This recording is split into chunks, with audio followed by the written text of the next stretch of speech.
রাধে কৃষ্ণ বন্ধুরা, কেমন আছেন আপনারা?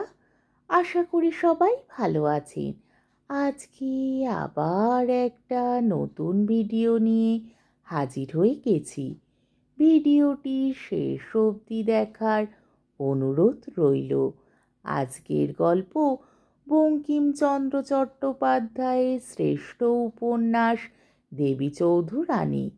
উপন্যাসটি বেশ কয়েকটি পর্বে পাঠ করব। আজ প্রথম পর্ব। ওপি, ও পিপি, ও প্রফুল্ল, ও পোড়ারমুখী, যাই মা। মা ডাকিল, মেয়ে কাছে আসিল, বলিল, কেন মা? মা বলিল, জানা, ঘোষেদের বাড়ি থেকে একটা বেগুন চেয়ে নিয়ে আয় না। প্রফুল্লমুখী বলিল, আমি পারবো না, আমার চাইতে লজ্জা করে। মা কহিল, তবে খাবি কি? আজ ঘরে যে কিছু নেই। প্রফুল্ল বলিল, তা শুধু ভাত খাবো, রোজ রোজ যে খাবো কেন গা? যেমন অদৃষ্ট করে এসেছিলি, কাঙাল গরিবে চাইতে লজ্জা কি? প্রফুল্ল কথা কহিল না। মা বলিল, তুই তবে ভাত চড়াইয়ে দে, আমি কিছু তরকারির চেষ্টায় যাই। প্রফুল্ল বলিল, আমার মাথা খাও, আর চাইতে যাইও না। ঘরে চাল আছে, নুন আছে, গাছে কাঁচা লঙ্কা আছে, মেয়ে মানুষের তাই ঢের। অগত্যা প্রফুল্লের মাতা সম্মত হইল। ভাতের জল চড়াইয়াছিল। মা চাল ধুইতে গেল। চাল ধুইবার জন্য ধুচুনি হাতে করিয়া মাতা গালে হাত দিল, বলিল, চাল কই? প্রফুল্লকে দেখাইল, আধমোটা চাউল আছে মাত্র, তাহা একজনেরও আধ পেটা হইবে না। মা ধুচুনি হাতে করিয়া বাহির হইল। প্রফুল্ল বলিল, কোথা যাও?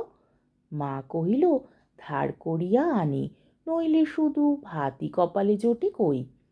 আমরা লোকের কত চাল ধারি, শোধ দিতে পারি না, তুমি আর চাল ধার করিও না। আবাগির মেয়ে খাবে কি? ঘরে যে একটি পয়সা নাই। উপোস করিব। উপোস করিয়া কয়দিন বাঁচিবি? না হয় মরিব। আমি মরিলে যা হয় করিস, তুই উপোস করিয়া মরিবি, আমি চক্ষে দেখিতে পারিব না। যেমন করিয়া পারি ভিক্ষা করিয়া তোকে খাওয়াইব। প্রফুল্ল কহিল, ভিক্ষাই বা কেন করিতে হইবে? একদিনের উপবাসে মানুষ মরে না। এসো না, মায়ে জিয়ে আজ পৈতে তুলি, কাল বেচিয়া করি করিব। মা কহিল, সুতা কই? কেন, চরকা আছে। মা কহিল, প্যাঁচ কই? তখন প্রফুল্লমুখী অধবদনে রোদন করিতে লাগিল। মা ধুচুনি হাতে আবার চাউল ধার করিয়া আনিতে চলিল। তখন প্রফুল্ল মার হাত হইতে ধুচুনি কাড়িয়া লইয়া তফাতে রাখিল, বলিল, মা, আমি কেন চেয়ে ধার করে খাবো? আমার তো সব আছে। মা চক্ষের জল মুছাইয়া বলিল, সবই তো আছে মা, কপালে ঘটিল কই? প্রফুল্ল কইল, কেন ঘটে না মা? আমি কি অপরাধ করিয়াছি যে শ্বশুরের অন্ন থাকিতে আমি খাইতে পাইব না?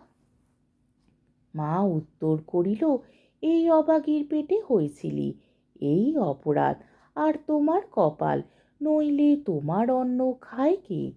প্রফুল্ল বলিল, শোনো মা, আমি আজ মন ঠিক করিয়াছি, শ্বশুরের অন্ন কপালে জোটে তবে খাইব, নইলে আর খাইব না। তুমি চেয়ে চিনতে যে প্রকারে পারো আনিয়া খাও, খাইয়া আমাকে সঙ্গে করিয়া শ্বশুর বাড়ি রাখিয়া আইসো। মা কহিল, সে কি মা, তাও কি হয়? কেন হয় না মা? না নিতে এলে কি শ্বশুর বাড়ি যেতে আছে? পরের বাড়ি চেয়ে খেতে আছে, আর না নিতে এলে আপনার শ্বশুর বাড়ি যেতে নেই? তারা যে কখনো তোমার নাম করে না। না করুক, তাতে আমার অপমান নাই। যাহাদের উপর আমার ভরণ পোষণের ভার, তাহাদের কাছে অন্যের ভিক্ষা করিতে আমার অপমান নাই। আপনার ধন আপনি চাইয়া খাবো, তাহাতে আবার লজ্জা কি? মা চুপ করিয়া কাঁদিতে লাগিল। প্রফুল্ল বলিল, তোমাকে একা রাখিয়া আমি যাইতে চাহিতাম না। আমার দুঃখ ঘুচিলে তোমারও দুঃখ কমিবে, এই ভরসায় যাইতে চাহিতেছি। মাতে মেয়েতে অনেক কথাবার্তা হইল।